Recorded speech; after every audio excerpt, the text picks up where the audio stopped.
আলহামদুলিল্লাহ, দেশবাসীর জন্য সুখবর রয়েছে। বঙ্গোপসাগরের 30টি গেট খুলে দেওয়া হয়েছে। বাংলাদেশের বন্যার পানি কিভাবে নামতেছে দেখুন। আশা করা যাচ্ছে আজকে দিনের মধ্যেই বন্যার পানি সব বঙ্গোপসাগরে চলে যাবে এবং বন্যা কবলিত মানুষগুলো নিজ নিজ ঘরে ফিরতে পারবে। এই খুশির খবরটি আপনারা অবশ্যই শেয়ার করে সবার মাঝে ছড়িয়ে দিবেন। পারলে ভিডিওটিতে লাইক দিয়ে চ্যানেলটি সাবস্ক্রাইব করে দিবেন।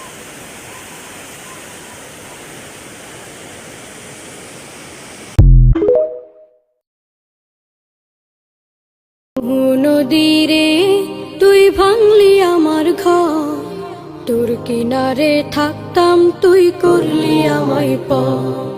সকাল দুপুর সাঁঝে তোর কিনারে বসে, সকাল দুপুর সাঁঝে তোর কিনারে বসে করতাম কত গুণগান তোর।